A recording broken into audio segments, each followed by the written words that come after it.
Good morning dear students. Am I audible to everyone? सभी लोगों को मेरी आवाज प्रॉपर सुनाई दे रही है? Okay, sir. Okay, thank you very much. और सभी लोगों को स्क्रीन प्रॉपरली विजिबल है? Yes. Okay, thank you very much. ठीक है, तो आज हमारा समर इंटर्नशिप के आज के सेशन में, लास्ट के कुछ सेशंस में मैंने आप लोगों को एक्सप्लेन किया था कोर पाइथन के अंदर कैसे काम करते हैं, जेंगो क्या होता है, जेंगो में कैसे काम करते हैं, बैक एंड फ्रंट एंड में कैसे काम करते हैं, एवरीथिंग मैंने आप लोगों को एक्सप्लेन कर दिया था, राइट? अब हम लोगों को क्या करना है, आज और कल के दिन में हम लोगों को हमारा जो मिनी प्रोजेक्ट था वो क्रिएट करना है। ठीक है, तो आज के इस सेशन से हम लोग क्या करेंगे, तो एक नया प्रोजेक्ट बनाना स्टार्ट करेंगे जिसका नाम है ईमेल सेंडर। ठीक है, और इस प्रोजेक्ट को बनाने के लिए मैं नए से ही, मतलब एकदम स्टार्टिंग से ही वर्चुअल एनवायरनमेंट भी क्रिएट करूंगा, नया डेटाबेस भी क्रिएट करूंगा। तो अगर आप लोगों में से किसी ने सपोज के पहले में कुछ मिस कर दिया हो, या अगर कुछ उसको गड़बड़ हो गई हो, कोई चीज समझ ना आई हो, तो उसका भी रिवीजन हो जाएगा, राइट? तो आप लोगों को इस सेशन को खास ध्यान से देखना है, क्योंकि इसमें क्या होगा, पुरानी चीजें ब्रशअप भी होगी और नई चीजें हम लोग एड ऑन्स भी करेंगे, राइट? तो आज के और कल के सेशन के अंदर हम लोग जो हमारा प्रोजेक्ट मैंने आप लोगों को बताया था, ईमेल सेंडर, कि किसी भी आपको जीमेल की तरह आपको अपना एक वेब एप्लीकेशन बनाना है ईमेल सेंड करने के लिए, तो आप कैसे बना सकते हैं, उसके लिए क्या क्या चीजों की जरूरत होती है, क्या क्या कोड करना पड़ता है और क्या क्या सेटिंग्स करनी पड़ती है, राइट? तो वन बाय वन हमको उस तरह से देखना है। चलिए, तो मैं आपको पहले बता दूं कि हम लोग को टास्क कैसा बनाना है, क्योंकि अब हम लोग जब प्रोजेक्ट्स की बात करते हैं ना, तो खाली HTML का यूज करके डिजाइन बनाएंगे तो इतनी अच्छी नहीं लगेगी। तो आज हम लोग जो यूज करने वाले हैं उसके अंदर थोड़ा सा CSS का भी यूज करने वाले हैं, राइट? तो मैं आप लोगों को पहले तो क्या है, एक ही मिनट, मैं जेम सर्वर चालू कर देता हूँ।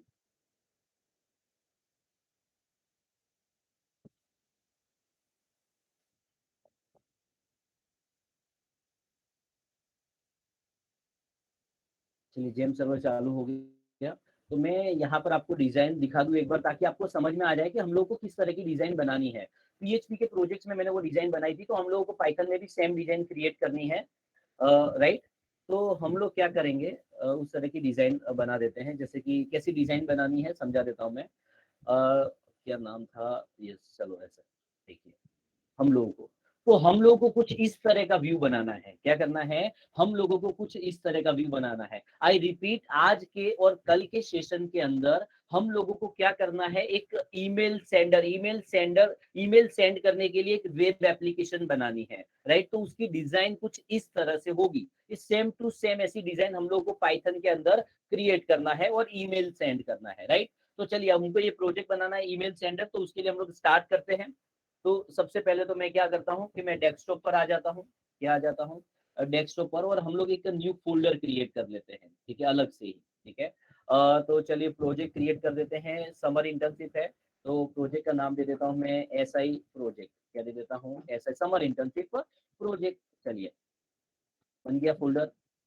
अब इसके अंदर हम लोग आ जाएंगे। इसके अंदर सबसे पहले हम लोग क्या क्रिएट करने वाले हैं, तो वर्चुअल एनवायरनमेंट हम लोगों को क्रिएट करना है। आप लोग जानते हैं, तो सबसे पहले हम लोग क्या करेंगे, इसके अंदर गया ऊपर, कमांड प्रॉम्प्ट लिखूंगा CMD, और मुझे वर्चुअल एनवायरनमेंट क्रिएट करना है। तो हम लोग सभी लोग जानते हैं कैसे लिखेंगे, पाइथन माइनस या -m VENV, मतलब वर्चुअल, और ENV मतलब एनवायरनमेंट, और वर्चुअल एनवायरनमेंट का नाम दे देंगे। क्या दे देंगे, ये हो गया आपका वर्चुअल एनवायरनमेंट। सबसे पहले हम लोग क्रिएट कर देंगे।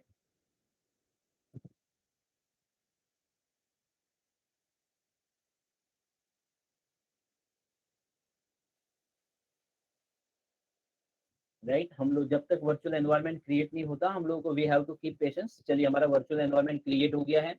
आप फोल्डर में भी जाके देखेंगे तो देखिए आपको वर्चुअल एनवायरनमेंट दिख जाएगा। इसको सबसे पहले तो एक्टिवेट करना पड़ेगा। तो CD वर्चुअल एनवायरनमेंट के अंदर जाएंगे, स्क्रिप्ट के अंदर जाएंगे, और फिर हम लोग क्या लिखेंगे, एक्टिवेट। जैसे ही हम लोग एक्टिवेट लिखेंगे, हमारा वर्चुअल एनवायरनमेंट एक्टिवेट हो गया। फिर मुझे क्या करना है, जेंगो इंस्टॉल करना है। तो मैं क्या करूंगा, जेंगो इंस्टॉल कर लूंगा, पिप इंस्टॉल जेंगो। भाई, सभी लोगों को मेरी आवाज प्रॉपर सुनाई दे रही है? कोई भी? Yes sir. Yes sir. Okay, thank you. तो चलिए, फर्स्ट स्टेप हम लोगों ने क्या किया, वर्चुअल एनवायरनमेंट क्रिएट कर दिया है और उसको एक्टिवेट कर दिया है। फिर मैंने उसके अंदर क्या कर दिया है, जेंगो इंस्टॉल कर दिया है। क्या कर दिया है, जेंगो इंस्टॉल कर दिया है। ठीक है, हो रहा है।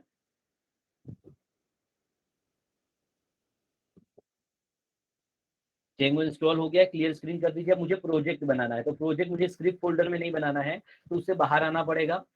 आ गया यहाँ पे ऐसे प्रोजेक्ट के अंदर, ठीक है। अब प्रोजेक्ट क्रिएट करना है, तो प्रोजेक्ट के लिए हमारा कमांड होता है जेंगो डैश एडमिन, लिखेंगे स्पेस स्टार्ट और प्रोजेक्ट का स्टार्ट प्रोजेक्ट और प्रोजेक्ट का नाम। तो Django dash admin start project और प्रोजेक्ट का नाम देना है। तो मान लीजिए प्रोजेक्ट का नाम दे देता हूँ मैं ईमेल, और फिर उसका नाम दे देता हूँ ईमेल सेंडर, या पूरा ईमेल सेंडर भी आप रख सकते हो। चलिए ऐसे ही रख दीजिए ईमेल सेंडर, हो गया। तो जेंगो जैसे एडमिन स्टार्ट प्रोजेक्ट और प्रोजेक्ट का नाम, तो हमने दे दिया है प्रोजेक्ट का नाम ईमेल सेंडर, हो गया, बन गया। आप जाके वहाँ पे देख सकते हैं। और प्रोजेक्ट के अंदर फिर आप चले जाइए, आ गया चौथा स्टेप, वो रन करके देख लीजिए, ठीक है। पाइथन manage.py रन सर्वर, ठीक है। देखिए आ गया system check identified no issues, मतलब अभी तक हमने जो भी किया वो सक्सेसफुल रन है। अब ब्राउजर में आइए और क्या लिखिए यहाँ पे, इस तरह से लिख के देखिए आप, तो आपको देखिए ऐसा आ जाएगा जेंगो। जब ये रॉकेट आ जाता है क्लियरली सेज दैट कि you have successfully installed the Django. तो हमने 4 स्टेप कर दिए, वर्चुअल एनवायरनमेंट क्रिएट किया है। क्या किया है हम लोगों ने, वर्चुअल एनवायरनमेंट क्रिएट कर दिया है, ठीक है। और फिर उसको क्या कर दिया हम लोगों ने, एक्टिवेट कर दिया। फिर जेंगो इंस्टॉल कर दिया, स्टेप 2। फिर प्रोजेक्ट क्रिएट कर दिया, उसको रन करके भी देख लिया। आप सबलाइम टेक्स्ट में उस प्रोजेक्ट को आप ओपन कर लीजिए। ये सबलाइम टेक्स्ट है, फाइल में जाएंगे, ओपन फोल्डर, डेस्कटॉप पर एसआई प्रोजेक्ट आपने बनाया है, कहा गया एसआई प्रोजेक्ट आ गया, ठीक है। और इसमें ये रहा आपका प्रोजेक्ट ईमेल सेंडर, ठीक है, बनाया। जी मैंने आपको पहले भी कहा था कि जिस नाम का प्रोजेक्ट क्रिएट करोगे उस नाम का अंदर फोल्डर भी बन जाएगा। तो हमने अभी प्रोजेक्ट ईमेल सेंडर नाम का किया है, तो उसके अंदर आप जाएंगे तो ईमेल सेंडर नाम का फोल्डर है, ठीक है। और manage.py नाम की फाइल है जो आपको जेंगो के सारे कमांड प्रोवाइड करती है। और db.sqlite3 क्या है कि Django by default SQLite database support करता है, तो ये वो है। तो हम लोग को क्या करना है, हम लोग एसक्यूएलाइट सपोर्ट नहीं, हम लोग यूज नहीं करने वाले हैं, हम लोग माइस्क्यूएल डेटाबेस यूज करने वाले हैं। वो जेंगो सपोर्ट नहीं करता है, तो उसके लिए हमको क्या करना पड़ता है, तो हमको उसके लिए माइस्क्यूएल क्लाइंट नाम की लाइब्रेरी इंस्टॉल करनी पड़ती है। तो उसके लिए क्या लिखेंगे, पिप इंस्टॉल माइस्क्यूएल क्लाइंट, ठीक है। जैसे ही आप ये लाइब्रेरी इंस्टॉल करोगे तो आपका जेंगो है वो माइस्क्यूएल को सपोर्ट करने लग जाएगा। देखिए हो गया जेंगो, ठीक है, इंस्टॉल हो गई। अब आपका जेंगो माइस्क्यूएल को सपोर्ट कर रहा है, लेकिन डेटाबेस कनेक्शन का कोड भी आपको चेंज करना पड़ेगा। तो उसके लिए क्या करना पड़ेगा, आप अपने जो प्रोजेक्ट ईमेल सेंडर है, तो उसके अंदर जाएंगे, ईमेल सेंडर नाम का फोल्डर होगा, उसमें जाएंगे, settings.py नाम की फाइल होगी, उसमें आपको डेटाबेस के लिए देखिए ये एसक्यूएलाइट डेटाबेस के साथ कनेक्शन का कोड है जो आपको रेडीमेड मिलता है, उसको कमेंट कर दीजिए, सॉरी क्या कर दीजिए, इसको आप कमेंट कर दीजिए, हो गया कमेंट। और ये जो लिंक दिख रही है इससे कॉपी करिए, कंट्रोल C, और ब्राउजर में जाके उसको क्या कर दीजिए, पेस्ट कर दीजिए, ताकि आपको कोड मिल जाए डेटाबेस कनेक्शन का। आ गया, ये रहा आपका डेटाबेस कनेक्शन का कोड। इस कोड को आप क्या कर लेंगे, कॉपी कर लेंगे और अपने प्रोजेक्ट्स के अंदर चले जाएंगे, यहाँ पे इसको क्या कर लेंगे, पेस्ट कर लेंगे। यहाँ पे चेंजेस मैंने ऑलरेडी एक्सप्लेन किया था, क्या चेंज करना है, यहाँ पे पोस्ट ग्रे एसक्यूएल की जगह पे लिखेंगे माइस्क्यूएल, ठीक है। अब आपको अपना डेटाबेस क्रिएट करना पड़ेगा। डेटाबेस क्रिएट करने के लिए हम लोग कहाँ जाएंगे, लोकल होस्ट स्लैश php माई एडमिन के अंदर हम लोग चले जाएंगे। आ गए यहाँ पे, तो यहाँ पे मुझे डेटाबेस अपना क्रिएट करना है, तो मैं एक डेटाबेस क्रिएट कर देता हूँ। डेटाबेस का नाम दे देता हूँ मैं ईमेल सेंडर, चलिए ईमेल सेंडर ऐसा कुछ दे देता हूँ, _db, या ऐसा दे देते हैं, चलिए डेटाबेस है ना, मतलब db_email सेंडर। स्पेस नहीं दे सकते आप नाम में, इसलिए मैंने अंडरस्कोर लगाया है, ठीक है, गलती मत करना। db_email सेंडर बन गया, ठीक है, बन गया आपका डेटाबेस db_email सेंडर। तो यहाँ पे आपको अपने डेटाबेस का नाम लिखना है, तो क्या लिखेंगे, db_email सेंडर, हो गया। यूजर नेम पासवर्ड फिक्स होते हैं, यूजर नेम होता है रूट, पासवर्ड होता है ब्लैंक, ये आ गया होस्ट आपका, और यहाँ पे पोर्ट नंबर में होगा 3306, ठीक है, डन। तो ये हमारा डेटाबेस कनेक्शन भी हो गया। तो स्टेप 5 में हम लोग क्या करते हैं, माइस्क्यूएल क्लाइंट नाम की लाइब्रेरी इंस्टॉल करते हैं, जिससे आपका जो जेंगो है माइस्क्यूएल को सपोर्ट करने लग जाता है। फिर मैंने बताया कि डेटाबेस के साथ कनेक्शन का कोड, डेटाबेस कनेक्शन का कोड चेंज करना पड़ता है, तो वो भी हम लोग ने चेंज कर दिया है। यहाँ तक हो गया है रेडी। अब क्या करेंगे, एक बार आप क्लियर स्क्रीन करके इसको रन करके देख लेते हैं। चलिए यहाँ पे कोई गलती है नहीं, ठीक है। अब उसके बाद हमको क्या करना है, तो अब उनको एडमिन पैनल सेटअप करना है। तो मैंने आपको बताया कि जेंगो आपको 10 टेबल रेडीमेड प्रोवाइड करता है। तो अभी आप देखेंगे तो आपका डेटाबेस कैसा है, देखिए अभी डेटाबेस में एक भी टेबल नहीं है। तो आपको एक कमांड मारना पड़ेगा पाइथन। एक बार प्रोजेक्ट के अंदर आ गए फिर हर एक कमांड पाइथन manage.py से ही स्टार्ट होते हैं। तो लिखना पड़ेगा पाइथन manage.py और फिर लिखना पड़ेगा माइग्रेट। तो जैसे ही आप माइग्रेट कमांड मारेंगे तो जेंगो आपको 10 टेबल रेडीमेड प्रोवाइड करता है। वो 10 टेबल आपके डेटाबेस के अंदर आ जाएंगे। देखिए इसके अंदर अब रिफ्रेश करेंगे तो इसके अंदर आपको 10 टेबल्स मिल जाएंगे। तो हो गया, ये माइग्रेट मारा, ऐसे ही आपके 10 टेबल भी आ चुके हैं। कितने आ चुके हैं? 10 टेबल भी आ चुके हैं। ठीक है, चलिए अब मुझे क्या करना है, एक मिनट में थोड़ा बड़ा कर देता हूं। 10 टेबल आ गए, उसके बाद मुझे एडमिन का अकाउंट बनाना है। मैंने कहा था एडमिन को यहाँ पे सुपर यूजर कहा जाता है। तो पहले क्लियर स्क्रीन कर दीजिए। कैसे बनेगा? पाइथन manage.py, फिर हम लोग लिखेंगे क्रिएट, फिर लिखेंगे सुपर और फिर लिखेंगे यूजर। क्या लिख देंगे? सिंपल फैक्ट है, पाइथन manage.py और एडमिन को यहाँ क्रिएट सुपर यूजर बोलते हैं, तो हम लोगों को सुपर यूजर बनाना है तो लिखेंगे क्रिएट सुपर यूजर। ठीक है, चलिए यूजर नाम दे देता हूँ मैं एडमिन, ईमेल admin@gmail.com। ठीक है, पासवर्ड एडमिन दिखेगा नहीं, पासवर्ड एडमिन बोलेगा यस कर दो, हो गया आपका सुपर यूजर क्रिएटेड हो गया। ठीक है, अब 2 सुपर यूजर बनाने तो अगेन ऐसा करिए, यहाँ पे आ गया पाइथन manage.py और create super user. User name लेना है, क्या लेंगे? मैंने ले लिया अल्पेश, और ईमेल एड्रेस alkesh@gmail.com के पासवर्ड मैंने ले लिया अल्केश, याद रहे सारा का सारा, इसलिए हम लोग सिंपल सिंपल लेते हैं। और यहाँ पे भी चलिए 2 सुपर यूजर, यानी कि मैंने 2 अकाउंट क्रिएट कर लिए। अगर आप टेबल में जाके देखेंगे यहाँ पे ऑथ यूजर नाम के टेबल में तो आपको ये दिखेगा। देखिए, तो ऑथ यूजर नाम के टेबल में आपको दोनों यूजर नेम भी दिख रहे होंगे। देखिए ये सारी डिटेल्स आ जाती है। ठीक है, तो एडमिन की डिटेल्स जो होती है वो ऑथ अंडरस्कोर यूजर नाम के टेबल में स्टोर होती है। तो बन गया यहाँ पे, चलो हमारा ये भी यहाँ तक का भी हमारा टास्क हो गया है रेडी। ठीक है, क्या हो गया है? यहाँ तक का भी हमारा टास्क हो गया है रेडी। चलते हैं यहाँ पे। ओके, तो अब हम लोगों ने क्या किया, एक बार स्टेप्स में रिवाइज कर देता हूँ। हम लोगों ने सबसे पहले वर्चुअल एनवायरनमेंट क्रिएट कर दिया, फिर जेंगो इंस्टॉल किया, फिर आपने प्रोजेक्ट क्रिएट कर दिया, फिर आपने प्रोजेक्ट को रन करके देखा, 4 स्टेप हो गए। फिर आपने माइस्क्यूएल क्लाइंट नाम की लाइब्रेरी इंस्टॉल की, फिर आपने डेटाबेस के साथ कनेक्शन का कोड किया, फिर माइग्रेट कमांड लगाया जिससे डेटाबेस में सारे टेबल आ गए और एडमिन का अकाउंट बना दिया, राइट। तो एडमिन के अकाउंट बन गया, तो एक बार आप लॉग इन करके देख लीजिए कैसे करेंगे। स्लैश एडमिन लिखना पड़ेगा आपको, लेकिन यहाँ पे रन सर्वर होना चाहिए। ठीक है, रन सर्वर नहीं किया इसलिए वो रन नहीं, सॉरी, रन सर्वर एक बार प्रोजेक्ट को रन करना पड़ेगा। जैसे आप रन सर्वर करेंगे, ठीक है, अभी आप रन करके देखेंगे तो ये एडमिन आ जाएगा आपका, सॉरी ये आ गया, इस तरह से दिखेगा। आप लॉग इन कर सकते हैं एडमिन, एडमिन देखिए, ठीक है ये आ गया, इस तरह से दिख रहा है ये। यहाँ से आप लॉग आउट भी कर सकते हैं, क्या कर सकते हैं? लॉग आउट कर सकते हैं। देखिए ये हो गया इस तरह से। तो हमारा एडमिन पैनल तो क्या हो चुका है? सेटअप हो चुका है। आपको डाउट लगे तो 2 अकाउंट इसलिए बनाए थे कि दूसरे से भी आप एक बार लॉग इन करके देख लीजिए। अल्केश अल्केश लॉग इन हो रहा है, यस वेलकम अल्केश आ रहा है, सब कुछ एवरीथिंग इज फाइन। तो यहाँ तक ये स्टेप्स तो आसान है, सभी लोगों को आई होप यहाँ तक आ जाना चाहिए। अगर आप लोगों ने रेगुलरली सेशन अटेंड किए हैं और प्रैक्टिस की है तो आपको यहाँ तक तो आ ही गया होगा। ठीक है, चलिए अब मुझे करना है ईमेल सेंडर। तो मैंने आपको क्या बोला था कि जब भी आपको कोई प्रोजेक्ट बनाना होता है तो उस प्रोजेक्ट के अंदर देखना होता है कि कितने प्रोजेक्ट के मॉड्यूल्स कितने आएंगे। जैसे मैं कहूँ कि फ्लिपकार्ट जैसा मुझे प्रोजेक्ट बनाना है ऑनलाइन शॉपिंग, तो उसके अंदर प्रोजेक्ट के मॉड्यूल 3 आएंगे। अगर मैं कहूँ ऑनलाइन क्लोथ स्टोर जैसा प्रोजेक्ट बनाना है तो उसके अंदर प्रोजेक्ट के मॉड्यूल 2 आते हैं। तो अभी हम लोग ईमेल सेंडर के अंदर हमने अपनी मर्जी से बना रहे हैं। तो हम लोग ऐसा अभी सोचेंगे कि भाई ईमेल सेंडर के अंदर प्रोजेक्ट के मॉड्यूल मान लीजिए कि एक ही है, ज्यादा नहीं है। ठीक है, कितने हैं? एक ही है, चलो, या फिर ऐसा मान लीजिए कि 2 है, एडमिन है और कस्टमर है। तो हम लोग क्या करेंगे, तो 2 ऐप बना देंगे। सिंपल, इतना हो जाने के बाद सबसे पहले आपको देखना होता है कि आपके प्रोजेक्ट के अंदर कितने मॉड्यूल्स है। आपके प्रोजेक्ट में जितने मॉड्यूल्स होंगे उतनी ऐप हमको बनानी पड़ेगी। तो हमारे प्रोजेक्ट के अंदर कितने हैं? मैंने अभी माना कि भाई मेरे प्रोजेक्ट में 2 मॉड्यूल है, एक एडमिन और दूसरा कस्टमर, यानी कि 2 ऐप। तो आपको 2 ऐप बनानी पड़ेगी। ठीक है, चलिए तो इसको कंट्रोल सी करते हैं, क्लियर स्क्रीन कर देते हैं और ऐप बनानी है। तो क्या लिखेंगे? Python manage.py। ऐप बनाने के लिए हम लोग लिखेंगे स्टार्ट ऐप और ऐप का नाम। तो पहले ऐप का नाम मैं ले देता हूँ कस्टमर। चलिए बन गई एक ऐप। दूसरी ऐप बनानी है तो मुझे क्या देना है? एडमिन। तो एडमिन रिजर्व कीवर्ड है इसलिए आप उसकी जगह लिखेंगे माई एडमिन। ठीक है, ये बन गया यहाँ पे। तो यहाँ पे देखिए 2 ऐप आ गई, एक कस्टमर आ गई है, दूसरा माई एडमिन आ गया। लेकिन मैंने बोला ना, जब भी आप ऐप क्रिएट करते हो तो अपने प्रोजेक्ट के settings.py में जाना है, इंस्टॉल ऐप में जाके उसकी रजिस्टर करना। अगर यहाँ नहीं लिखोगे तो फिर उस ऐप में कुछ भी आप चेंजेस करोगे वो अप्लाई नहीं होगा। तो पहली ऐप हमने क्या बनाई है? कस्टमर। तो यहाँ पे आगे ऊपर नीचे लिख सकते हैं, चलता है। कस्टमर आ गया। दूसरी ऐप का नाम क्या है? माई एडमिन, सॉरी स्पेलिंग गलत हो गया, यहाँ पे लिख देंगे माई एडमिन। तो चलिए हमने कर लिया। तो हमने 2 ऐप क्रिएट की और उसको settings.py में जाके इंस्टॉल ऐप में मैंने लिख दिया है।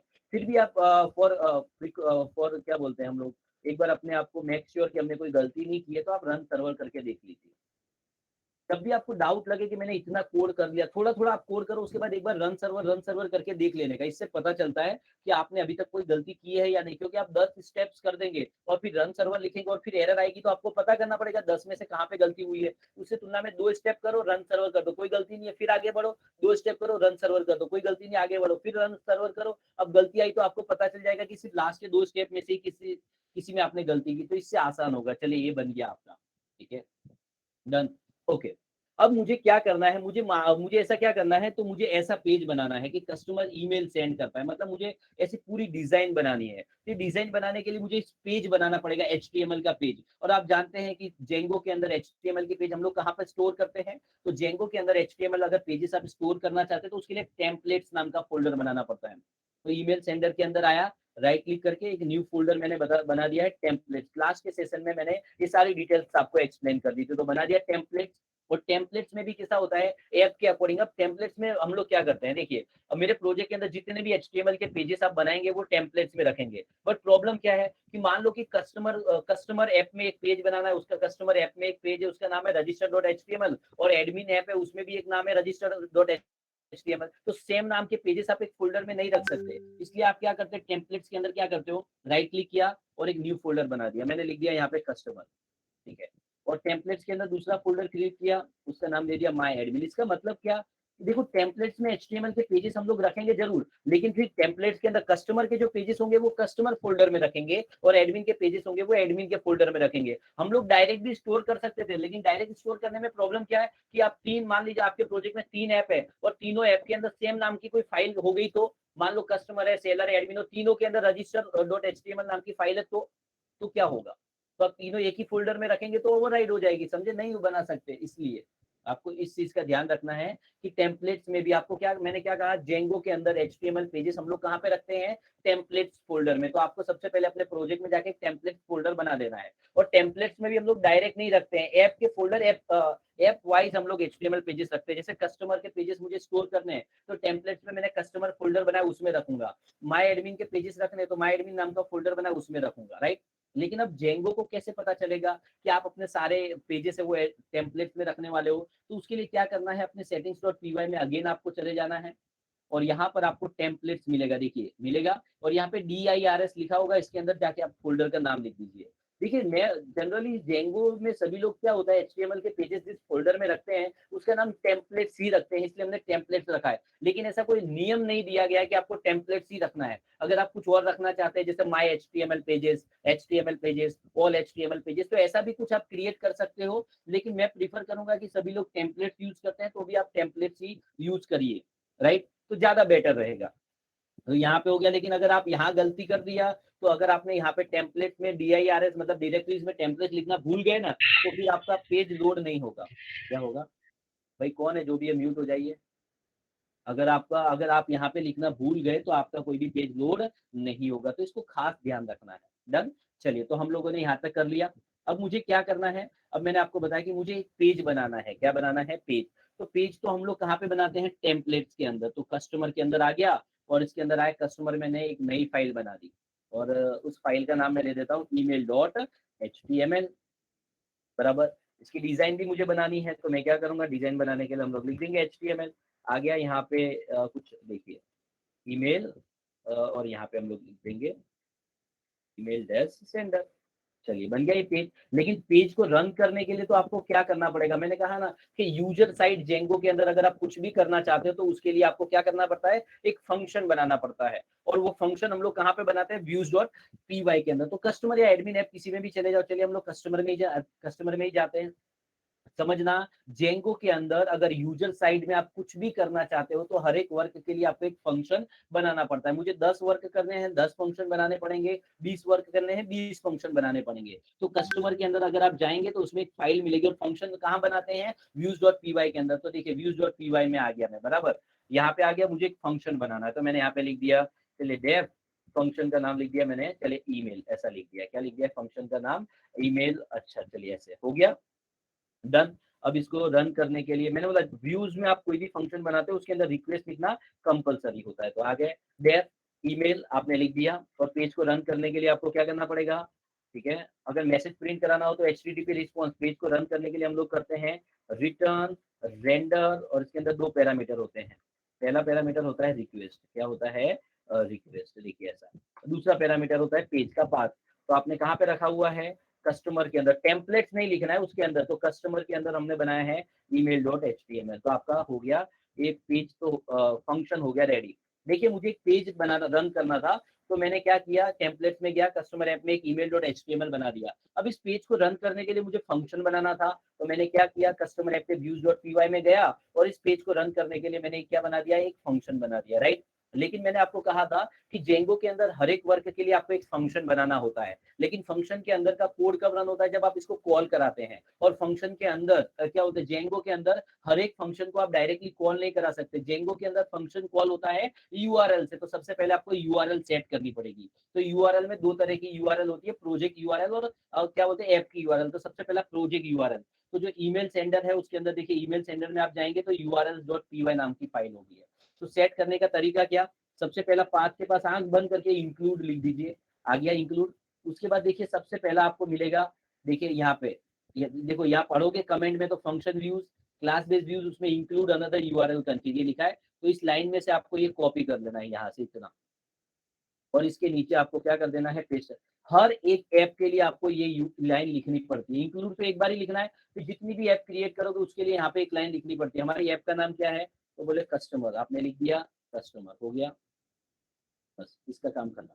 दूसरी मुझे करना है एडमिन के लिए, तो उसके लिए भी एक लाइन कॉपी करूंगा, हो गया।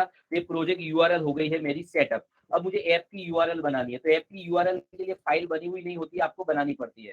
तो आप कस्टमर के अंदर चले जाएंगे, वहां पे राइट क्लिक करेंगे, न्यू फाइल, कंट्रोल एस, और फाइल का नाम दे देंगे urls.py, और उसके अंदर एक कोड आप कॉपी कर देंगे, आ गया, डन।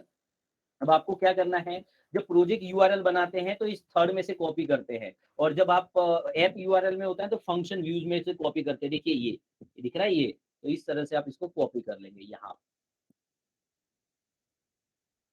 ठीक है। हो गया यहाँ पे, इसके अंदर तीन पैरामीटर होते हैं, मैंने लास्ट टाइम भी समझाया था सभी लोगों को, ठीक है। यहाँ पे सबसे पहली चीज यहाँ पे क्या करना होता है, आप कौन सा फंक्शन कॉल करवाना चाहते हैं, तो व्यूज के अंदर जो ईमेल है मैं वो कॉल कराना चाहता हूँ, तो व्यूज डॉट ईमेल, ठीक है। अब आगे ये फर्स्ट पैरा, यहाँ पे व्यूज डॉट फंक्शन का नाम लिखा जाता है, आगे जो यूआरएल आप रखना चाहते हो, तो मैंने ईमेल ही लिखी यूआरएल, और फर्स्ट में जो लिखते हो वही लास्ट में लिखना है, हो गया, दैट्स इट।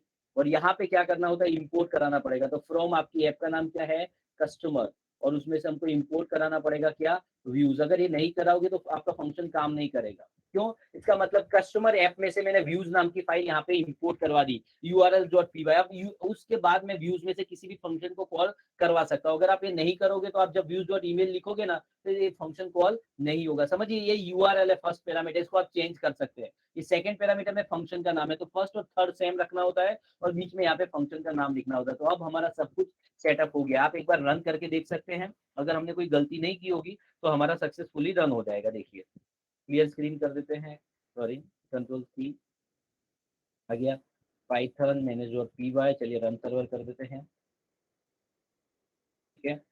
ठीक है, तो हमने यूआरएल क्या बनाई है, ईमेल बराबर, और हमारे ऐप का नाम क्या है, कस्टमर है। तो आपको ब्राउजर में जाना है और क्या लिखेंगे, यहाँ पे आ गया, और स्लेस यहाँ पे लिख दूंगा मैं कस्टमर, और ठीक है, फिर क्या लिख दूंगा, ईमेल स्लेस। देखिए अभी आप देखेंगे तो देखिए आपको एक ब्लैंक पेज मिलेगा, मतलब पेज हमारा रन हो रहा है। आपको डाउट लगे तो क्या करिए, यहाँ पे आप बॉडी के अंदर कुछ लिख के देख लीजिए ताकि आपको पता चल जाए। देखिए लिखा मैंने H1 I am email page, ऐसा कुछ लिख देता हूँ। देखिए तो आप रन करेंगे तो ऐसा दिखेगा, तो आपको पता चल जाएगा। देखिए आ रहा है, दैट मीन्स हमारा पेज सक्सेसफुली रन हो रहा है। उसके अंदर डिजाइन बनानी बाकी है, क्या बनानी बाकी है, डिजाइन बनानी बाकी है।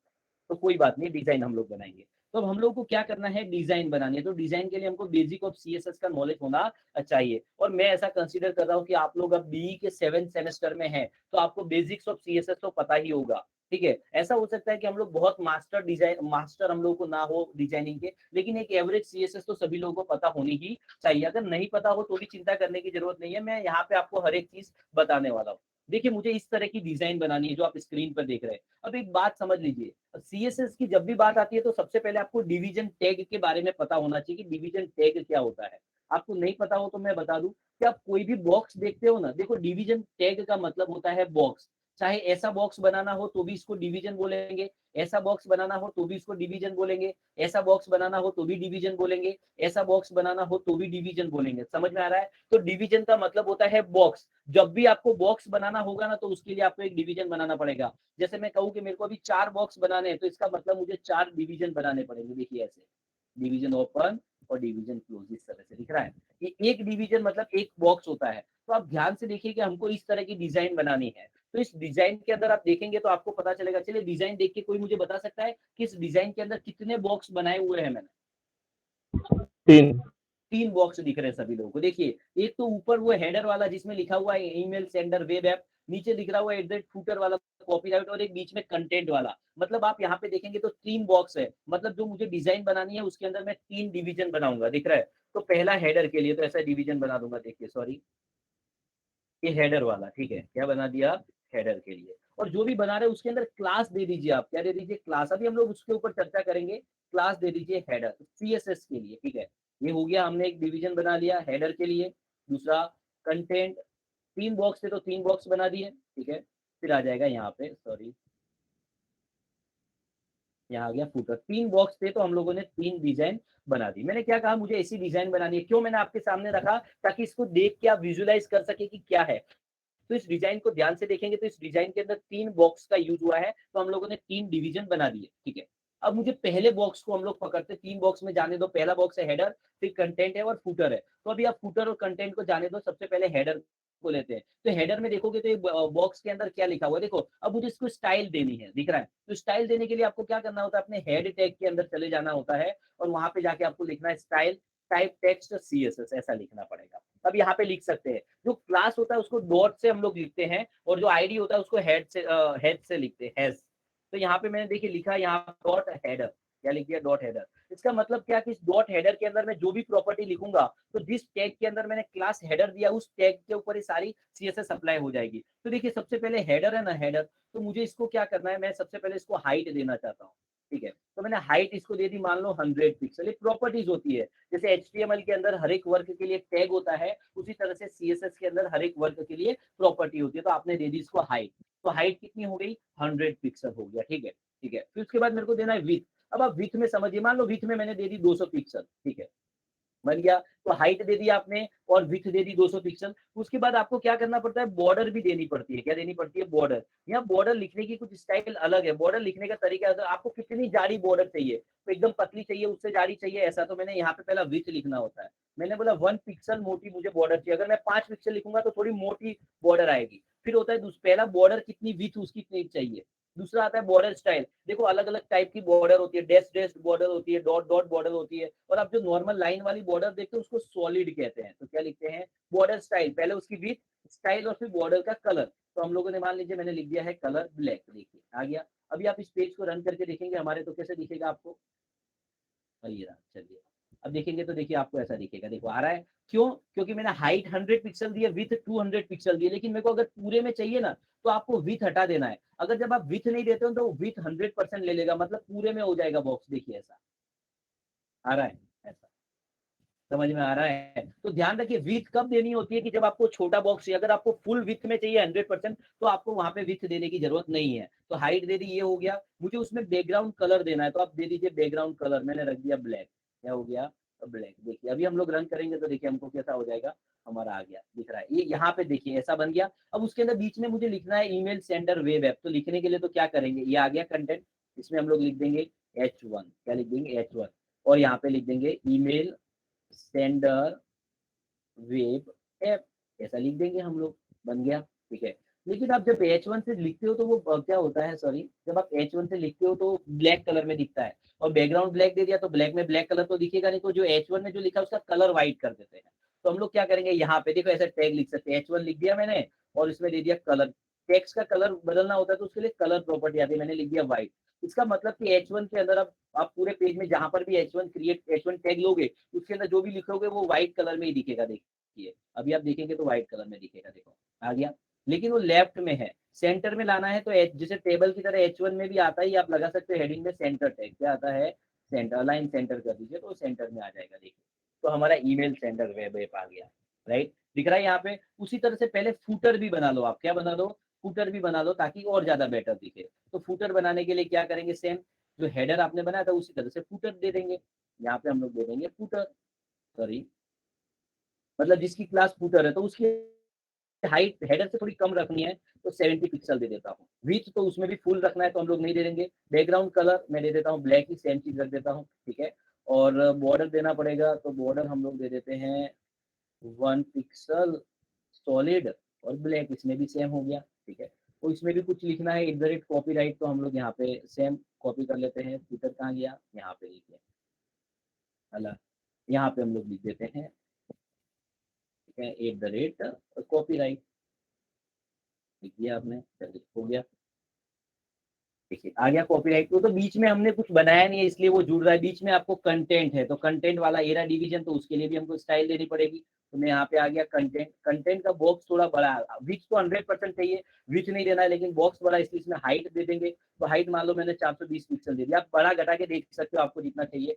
अब बॉर्डर दे दोगे तो बॉर्डर हम लोग दे देते हैं 1 पिक्सल सॉलिड और दे दूंगा मैं ब्लैक, हो गया, ठीक है। अभी सॉरी इसमें बैकग्राउंड कलर नहीं देना है, ठीक है, क्योंकि बैकग्राउंड नहीं दिखाना। तो देखिए यहाँ पे आपको देखिए ये हो गया आपका पूरा का पूरा, ये देखिए एकदम सेट हो गया आपका डिजाइन। बीच में आ गया कंटेंट, क्या आ गया है, बीच में आ गया है कंटेंट आपको। तो अब कंटेंट के लिए आपको क्या करना पड़ेगा, तो मुझे ऐसी डिजाइन बनानी है। तो आप समझिए 2 टेक्स्ट बॉक्स, एक टू मतलब ईमेल आईडी जिसमें जिसको ईमेल सेंड करना चाहते हैं, सब्जेक्ट और मैसेज। तो इसके लिए हम लोग क्या करते हैं, टेबल वाला ले लेते हैं, पहले क्या बना देते हैं टेबल। हमको चले CSS भूल जाइए, पहले टेबल बनाइए। तो कंटेंट के अंदर हम लोग आ गए और एक टेबल बना देते हैं, क्या बना देते हैं, टेबल बना देते हैं। टेबल के अंदर हम लोग लिख पहले टेबल बना दो फिर इसको मॉडिफाई कर देंगे।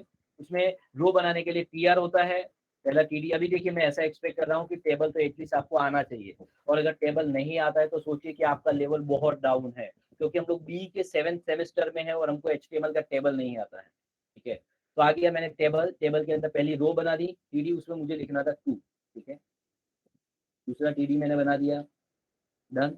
यहाँ पे हम लोग लिखेंगे इनपुट टाइप टेक्स्ट। मुझे क्या बोलते हैं, जब भी टेक्स्ट बॉक्स हम लोग कब लेते हैं कि जब भी आपको एक लाइन जितना कंटेंट लिखना हो, जैसे मुझे किसी का नाम लिखना है, कोई सेंटेंस लिखना है, कोई क्या बोलते हैं समझना, टेक्स्ट बॉक्स यहाँ पे मुझे 2 ऐसा चाहिए। देखो ऐसी डिजाइन चाहिए टेक्स्ट बॉक्स। टेक्स्ट बॉक्स को हम लोग क्या कहते हैं, सिंगल लाइन कमेंट। जब भी आपको एक लाइन जितना लिखना हो ना तो हम लोग टेक्स्ट बॉक्स का यूज करते हैं। जैसे मुझे किसी का नाम एंटर करना है, कोई सब्जेक्ट एंटर करना है, कोई हेडिंग एंटर करना है, ईमेल कॉन्टेक्ट, तो उसके लिए हम लोग टेक्स्ट बॉक्स लेते हैं। तो ध्यान रखिए कैसे बनाते हैं, इनपुट टाइप टेक्स्ट ऐसा लिख दिया। और एक बात और ध्यान रखिए, कोई भी आप फॉर्म की फील्ड क्रिएट करते हो, text box, text area, radio button, drop down list, check box, तो उसके अंदर नेम देना कंपलसरी है। क्या देना कंपलसरी है, नेम। तो मैंने दे दिया नेम 2, हो गया देखिए, ठीक है, सेम टू सेम हो गया। आ गया दूसरा मुझे बनाना है 2 इस सब्जेक्ट, तो उसके लिए हम लोग क्या लिखेंगे, यहाँ पे हम लोग लिख देंगे सब्जेक्ट, आ गया, ठीक है, हो गया। फिर हम लोग लिखेंगे यहाँ पे मुझे चाहिए मैसेज। अब मैसेज के लिए वो नहीं होगा, तो मैसेज के लिए आपको लेना पड़ेगा टेक्स्ट एरिया, क्योंकि मैसेज तो बड़ा हो सकता है। तो उसके लिए हमको क्या लेना पड़ेगा, text area, right. Text area मतलब मल्टी लाइन कमेंट, जहां पर भी एक से ज्यादा लाइन लिखनी होती है हम लोग टेक्स्ट एरिया लेते हैं। लेकिन आप कोई भी फील्ड लो तो उसके अंदर आपको नेम तो लिखना कंपलसरी होता है। जैसे हमारा नाम होता है ऐसे हर एक फील्ड का भी नाम देना पड़ता है। तो नाम मैंने इसमें दे दिया मैसेज, चलिए हो गया। फिर आपको क्या चाहिए, सबमिट बटन चाहिए लास्ट में सबमिट करने के लिए। तो आप क्या लिख देंगे, इनपुट टाइप सबमिट, क्या लिख देंगे, इनपुट टाइप सबमिट, नेम में भी लिख देंगे सबमिट। और ध्यान रखिए सबमिट बटन के अंदर तो हमको क्या देना होता है, वैल्यू देनी पड़ती है। क्या देनी पड़ती है, वैल्यू। देखिए ये बन गया आपको इस तरह से। तो आपने क्या कर दिया, एक फॉर्म बना दिया। क्या बना दिया, फॉर्म। अब इसको हम लोग इस पेज को एक बार रन करके देखते हैं, टेबल कैसा दिख रहा है, डिजाइन थोड़ी सी देखते हैं। तो देखो डिजाइन ऐसा आ रहा है, कुछ मजा नहीं आ रहा है। तो पहले तो टेबल को थोड़ा सा हम लोग सेंटर में ला देते हैं, क्या लगा देते हैं, सॉरी अलाइन सेंटर, ठीक है। थोड़ा बॉर्डर वगैरह दे देते हैं 1 पिक्सल। फिर सेल स्पेसिंग दे देते हैं 0। सेल पेडिंग थोड़ा सा आपको पता होना चाहिए इन बारे में। अभी मैंने थोड़ा टेबल को थोड़ी प्रॉपर्टी दे दी, तो अभी आप देखेंगे, देखिए टेबल आ रहा है। नीचे देखिए सबमिट बटन क्या है, ऐसा दिख रहा है मेरे को, दोनों के बीच में ला देना है। तो मैं क्या करूंगा, उसमें ऐसा कर दूंगा कॉल स्पान। 2 कॉलम को मर्ज करने के लिए कॉल स्पान प्रॉपर्टी का यूज होता है। सेंटर में लाने के लिए आप लिखेंगे अलाइन सेंटर, ऐसा। देखिए ये हो गया आपका यहाँ। अब टेबल बहुत ऊपर है, आपको थोड़ा नीचे लाना है, तो हमको ज्यादा दिमाग नहीं लगाना। आप क्या करो, 2-3 ब्रेक लिख दो। क्या लिख दो, एक ब्रेक लिख दिया मैंने। चलो मान लो मैंने ब्रेक नहीं लाइन, हम लोग होते हैं ना ब्रेक देते हैं एक लाइन नीचे जाने के लिए, ब्रेक लिख दिया, देखिए आ गया। आपको थोड़ा और नीचे चाहिए तो एक और ब्रेक लिख दीजिए, बराबर। ठीक है ये आपका हो गया।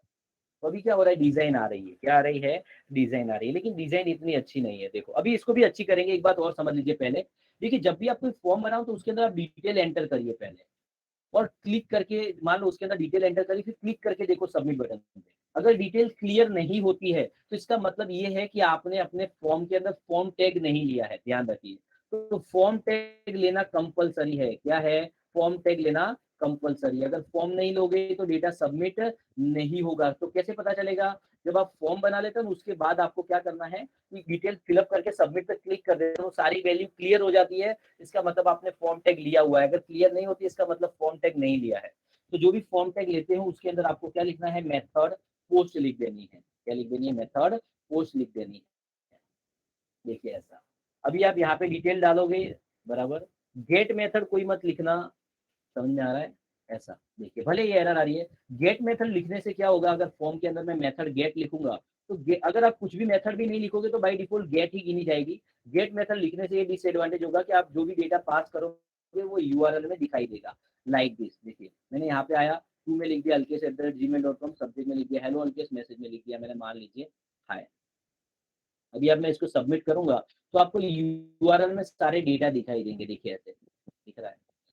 तो जब भी आप गेट मेथड से डेटा पास करते हैं तो यूआरएल में दिखता है, इसलिए हमको गेट मेथड नहीं लेना है, पोस्ट मेथड लेना है। इसलिए गेट मेथड से डेटा पास करते हो, एक तो यूआरएल में डेटा दिखता है इसलिए सिक्योर नहीं है। दूसरी बात, गेट मेथड से आप थोड़े से डेटा ही लेके जा सकते हो, 2 KB जितना। लेकिन पोस्ट मेथड लोगे तो उससे आप अनलिमिटेड डेटा सेंड कर सकते हो, डेटा यूआरएल में दिखता नहीं है, ज्यादा सिक्योर है। तो लोग मेथड क्या लेते हैं, पोस्ट ही लेना होता है आपको। देखिए ये बन गया, आया समझ में। अब ऑलवेज मैंने बोला जब फॉर्म बन जाए उसके अंदर डेटा एंटर करके क्लिक करके देख लो क्लियर हो रहा है। इसमें ये क्या एरर है वो मैं आपको भी समझा दूंगा, कल के जब सेशन आएगा तब हम लोग इसमें समझ में आएगा। अभी कुछ चीजें हमको नोटिस करनी है, पहले इसकी डिजाइन बनानी है प्रॉपर। आ गया तो हम लोगों ने क्या बना दिया है, टेबल। मैंने बोला सिर्फ आप जब फॉर्म बनाओ उसके बाद क्लिक करके देख लेने का क्लियर हो रहा है कि नहीं हो रहा है। नहीं हो रहा है मतलब फॉर्म टैग मिसिंग है, तो फॉर्म टैग जाके बना दो, उसके बाद क्लियर हो जाएगा, मतलब हमारी डिजाइन रेडी होगी। लेकिन अब इसको थोड़ा सा अट्रैक्टिव करना है, लाइक दिस।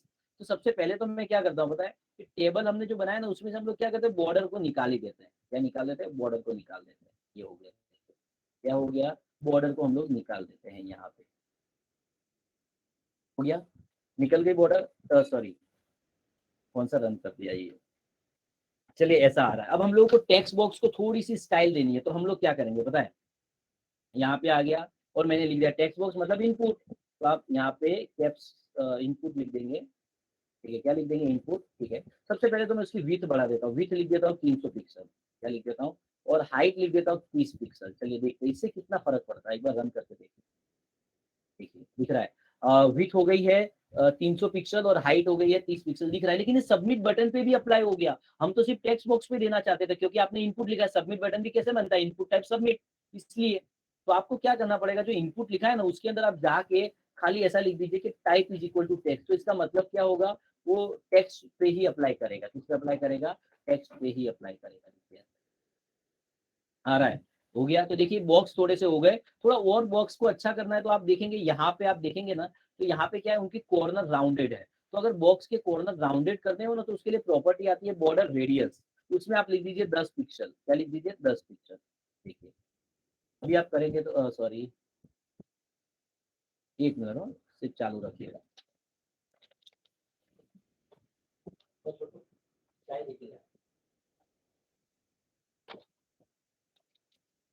सॉरी, देखिए क्या हो गए, आप देखेंगे तो आपके इनके दोनों के कॉर्नर, देखिए क्या किया मैंने, सिंपल किया, उसकी विड्थ बढ़ा दी, विड्थ दे दी 300 पिक्सल, जिससे बड़े हो गए, हाइट थोड़ी बढ़ा दी और बॉर्डर रेडियस दे दिया। तो क्या हो गया, कॉर्नर हो गया, दिख रहा है, क्या हो गया, कॉर्नर हो गया आपका। देखिए अभी ये टेक्स्ट एरिया नहीं हुआ है तो टेक्स्ट एरिया को भी थोड़ा बना देते हैं। टेक्स्ट एरिया के लिए तो हम लोग क्या लिख देंगे, टेक्स्ट एरिया ऐसे लिख देते हैं। क्या लिख देते हैं, टेक्स्ट एरिया लिख दिया। अब इसकी सबसे पहले हम लोग विड्थ तो इसका भी 300 पिक्सल ही करते हैं ताकि सेम दिखे। हाइट थोड़ी बढ़ा देते हैं, हाइट में इसको मैं दे देता हूँ 100 पिक्सल, देखते हैं कैसा दिखता है। फिर छोटा लगेगा तो बढ़ा देंगे और। ठीक है, हाँ ठीक है। अब इसमें भी थोड़ा बॉर्डर रेडियस इसमें भी दे देते हैं तो थोड़ा अच्छा लगे बॉर्डर।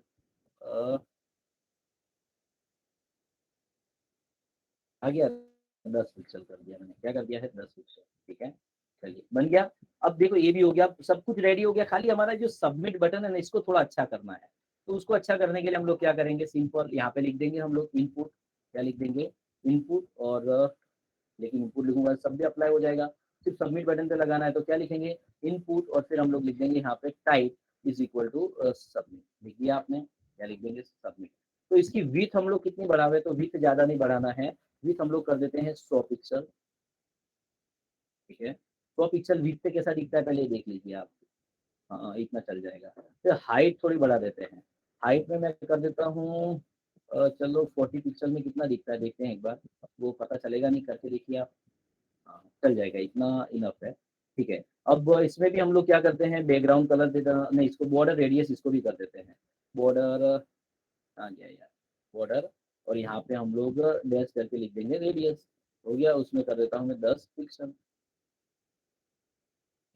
हो गया, यस। थोड़ा चलो इसमें क्या करते हैं, थोड़ा 15 पिक्सल करते हैं, कैसा लगता है देखते हैं, थोड़ा और अच्छा लगेगा। Yes, it is looking nice. अब इसका थोड़ा बैकग्राउंड कलर भी बदल देना है, मैं कर देता हूँ, चलिए बैकग्राउंड कलर ग्रीन, क्या कर देते हैं, ग्रीन। और उसके ग्रीन करूंगा, उसके ऊपर जो लिखा है उसको व्हाइट करना चाहता हूँ तो लिखूंगा व्हाइट। अब आप देखेंगे तो आपकी ये डिजाइन पूरी सेम टू सेम एकदम रेडी है। अब आप इसको देखिए, जो पीएचपी में देख रहे हैं ये था, यहाँ पे आप, अब आप इसको देखेंगे तो दोनों में आपको कुछ डिफरेंस नहीं दिखेगा। पूरी की पूरी हमारी डिजाइन हो चुकी है, क्या हो चुकी है, पूरी की पूरी डिजाइन हमारी सेटअप हो चुकी है, इस तरह से देखिए। राइट, तो हम लोगों ने क्या किया, एक बार हम लोग स्टेप्स पूरा रिवाइज करते हैं। तो हम लोगों ने क्या किया, सबसे पहले वर्चुअल एनवायरनमेंट क्रिएट किया, मैंने नया बना के किया है, ताकि क्यों, क्योंकि जब हमारा कल सेशन खत्म होंगे तो मैं पहले वाला जो जिप बनाया था वो भी आपको जिप करके सेंड कर दूंगा, और आज का ये जो प्रोजेक्ट हम लोग कल खत्म हो गए इसको भी मैं जिप करके सेंड कर दूंगा, ताकि आप लोग इसको रेफरेंस लेके अगर आपकी कुछ गलती भी आ रही है तो कंपेयर कर करके बना सकते हैं, ताकि आपकी गलती नहीं होगी।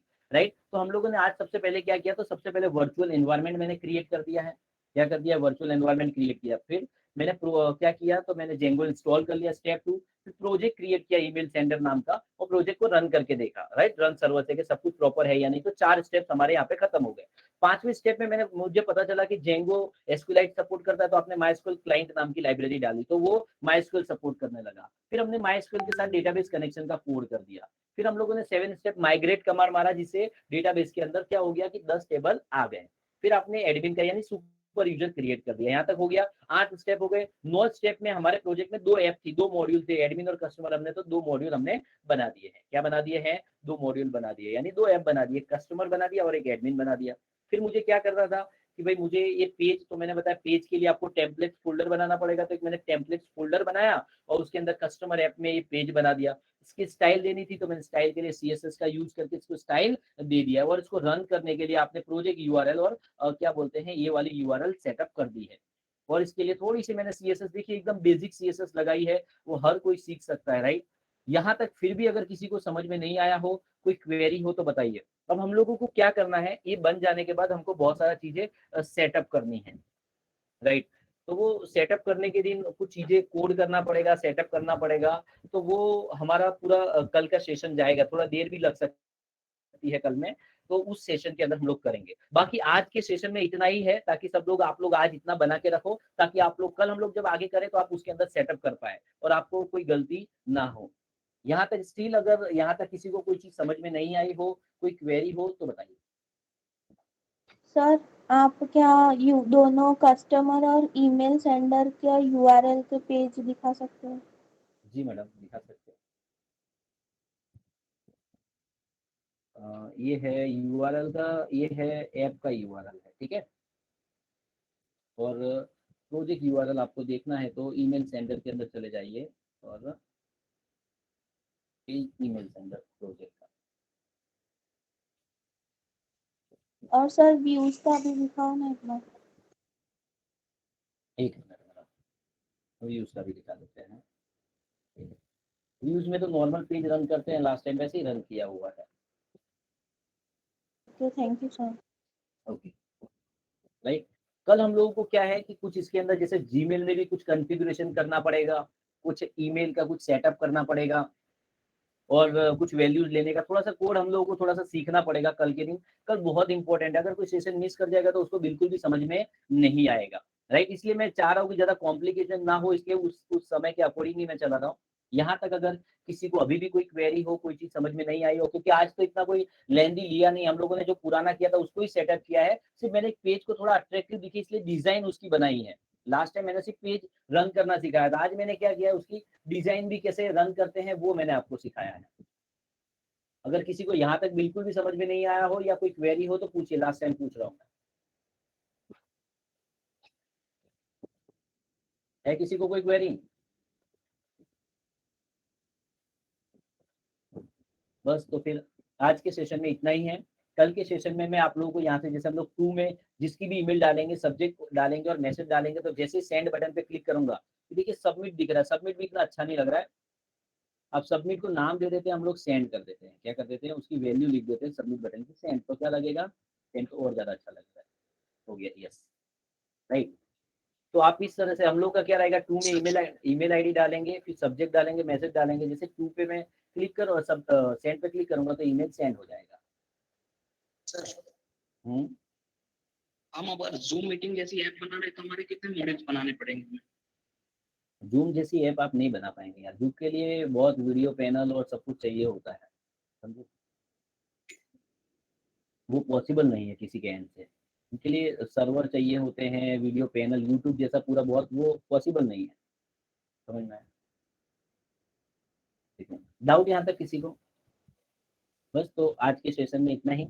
मिलते हैं कल सेम टाइम पर, और इसका कल हमारा लास्ट सेशन है। उसके अंदर मैं पूरी डिटेल्स में आपको एक्सप्लेन करूँगा कि कैसे हम लोग आगे करेंगे। ठीक है, हेलो। यस बोलिए। किसी को कोई क्वेरी है? चलिए गाइस, तो बस आज के दिन में इतना ही। मिलते हैं कल सेम टाइम पर। आई होप तब तक आप प्रैक्टिस कर लेंगे और सभी लोगों को समझ में आ जाएगा। ठीक है, good bye. Sir hello sir.